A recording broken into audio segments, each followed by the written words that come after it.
Share बाजार में पिछले 5-6 सालों से एक अजीब ट्रेंड देखने को मिल रहा है। क्रिसमस के ठीक पहले बाजार में एक बड़ी गिरावट जरूर आती है। खासतौर से स्मॉल कैप शेयरों में पैसा लगाने वालों को काफ़ी नुकसान होता है। इस बार भी आपने बुधवार को देखा होगा कि स्मॉल कैप शेयरों में कितनी तेज गिरावट आई थी। क्रिसमस का यह भूत कम से कम 2018 से बाजार को सता रहा है। इस बार भी बुधवार 20 दिसंबर को स्मॉल कैप इंडेक्स करीब 4% टूटकर बंद हुए थे। निफ्टी का स्मॉल कैप इंडेक्स 100 अंकों का गोता लगा के 14,400 के स्तर पर बंद हुआ। वहीं बीएसई का स्मॉल कैप इंडेक्स 41,000 के नीचे चला गया था। आज 21 दिसंबर को फिर से स्मॉल कैप इंडेक्सों में करीब 1.5% की तेजी आई। हालांकि अगर आप पिछले 5-6 सालों के ट्रेंड को देखें तो क्रिसमस की छुट्टी के आसपास अभी भी स्मॉल कैप इंडेक्स में 1-2 दिन गिरावट आने की आशंका दिखती है। गिरावट की यह आशंका क्यों है, आज के इस वीडियो में हम इसी बारे में बात करेंगे। नमस्कार, मैं हूं विक्रांत और आप देख रहे हैं money control Hindi. Technical experts का कहना है कि विदेशी निवेशक आमतौर पर क्रिसमस और नए साल की छुट्टियों से पहले जोखिम भरे स्मॉल कैप शेयरों से बाहर निकलने की कोशिश करते हैं, क्योंकि वह छुट्टियों के दौरान कोई रिस्क नहीं लेना चाहते हैं। यह गिरावट का एक बड़ा कारण हो सकता है। एक जर्मन इन्वेस्टमेंट बैंक में काम करने वाले CFA जितेन चावला ने भी इस ट्रेंड को लेकर हाल ही में ट्वीट किया था। उन्होंने लिखा, हर साल बिना किसी गैप के 20 से 25 दिसंबर के बीच बाजार में एक बड़ी हलचल देखने को मिलती है। ऐसा लगता है कि कुछ विदेशी निवेशक छुट्टियों पर जाने से पहले बाजार में बिकवाली करते हैं। जितेन चावला की बात सही भी लगती है, क्योंकि क्रिसमस से पहले इस हफ्ते में अभी 4 दिन का कारोबार हुआ है और चारों दिन विदेशी निवेशकों ने शुद्ध रूप से बिकवाली की है। यह भी दिलचस्प है कि हर दिन बिकवाली की रकम बढ़ती गई है। सोमवार 18 दिसंबर को FII ने शुद्ध रूप से 33 करोड़ के शेयर बेचे। फिर मंगलवार को उन्होंने 601 करोड़, बुधवार को 1322 करोड़ और आज गुरुवार 21 दिसंबर को उन्होंने शुद्ध रूप से 1636 करोड़ रुपए के शेयर बेचे हैं।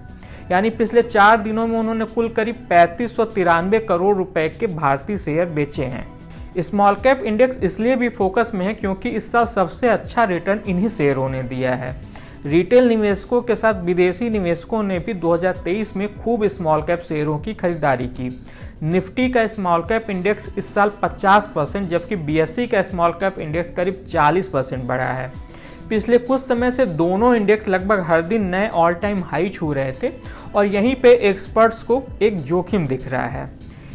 एक्सपर्ट्स का कहना है कि हालिया तेजी के बाद कई स्मॉल कैप शेयरों का वैल्यूएशन काफ़ी महंगा हो गया है, जो इनमें गिरावट का दूसरा बड़ा कारण दिखाई दे रहा है। ट्रेलिंग आधार पर निफ्टी 50 इस समय अपने अर्निंग्स के 12 गुना वैल्यूएशन पे कारोबार कर रहा है, जबकि इसके मुकाबले निफ्टी का मिड कैप 100 इंडेक्स 25 गुना और स्मॉल कैप 100 इंडेक्स 29 गुना वैल्यूएशन पे कारोबार कर रहा है।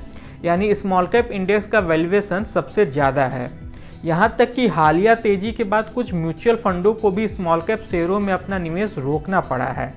उनका कहना है कि उन्हें अब अपना पैसा लगाने में काफ़ी मुश्किलें आ रही हैं।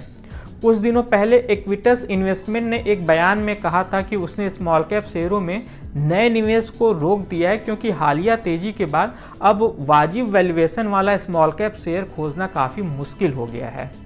एक दूसरे एक्सपर्ट ने बताया कि स्मॉल कैप और मिड कैप इंडेक्स में पिछले 6 महीनों में काफ़ी तेजी आई है और इसके चलते निवेश के पैमाने पर फिट होने वाले शेयरों की संख्या काफ़ी कम हो गई है और यहीं पर म्यूचुअल फंडों को दिक्कत आ रही है। इसके अलावा कई शेयरों ने इतना ज़्यादा रिटर्न दिया कि उन्होंने किसी एक शेयर में अधिकतम निवेश की सीमा को पार कर दिया है। आमतौर पर म्यूचुअल फंड किसी एक शेयर में 10% से ज़्यादा निवेश नहीं करते हैं।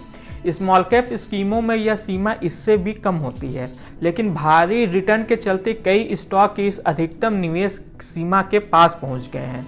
इस सीमा को पार करने के बाद फंड हाउसों को भी स्टॉक बेचने पे मजबूर होना पड़ सकता है, जो इसमें गिरावट का एक और कारण बन सकता है। इस खास वीडियो में बस इतना ही। आपको यह वीडियो कैसा लगा हमें कमेंट कर जरूर बताइएगा।